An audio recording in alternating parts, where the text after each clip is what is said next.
परिचय। रविवार की शाम थी और हर कोई घर पर था। चीनू कार्टून देख रहा था।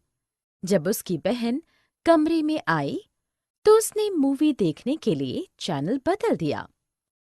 चीनू के माता-पिता समाचार देखना चाहते थे। कमरे में अव्यवस्था हो गई थी और कोई भी अपनी मांग से पीछे हटने को तैयार नहीं था।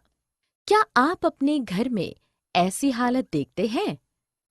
इस पाठ में आप घर और स्कूल में सिखाए जाने वाले मूल्यों के बारे में सीखेंगे। उद्देश्य। इस पाठ के अंत में आप निम्नलिखित सीखने में सक्षम हो जाएंगे। परिवार में लड़कियों और लड़कों के लिए अलग-अलग नियमों पर चर्चा करने में, ईमानदार और निष्पक्ष होने के गुण सीखने में, अच्छा स्पर्श और बुरे स्पर्श को पहचानने में। टेलीविजन आधुनिक जमाने का आविष्कार है जो दुनिया भर के समाचार दिखाता है।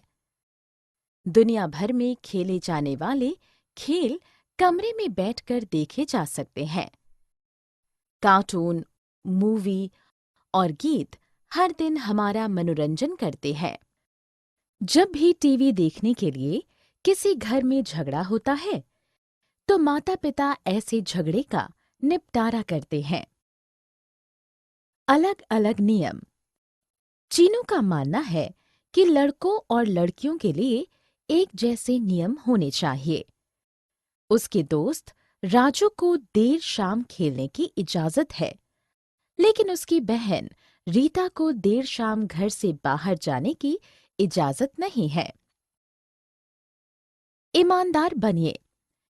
चीनू अपने दोस्तों के साथ सांप और सीढ़ी खेल रहा था। उसका एक दोस्त एक खेल के दौरान बेईमानी कर रहा था। चीनू की बहन उसे देख रही थी। उसने समूह को बताया कि स्थिति से बचने के लिए झूठ कहने से हालात और बदतर हो सकते हैं। ईमानदार रहने से दूसरों को हमारे ऊपर हमेशा भरोसा करने में मदद मिलती है। भेदभाव। रंग, संप्रदाय और जाति अलग-अलग होने पर भी सभी लोग एक समान हैं। हमें सभी से समान व्यवहार करना चाहिए।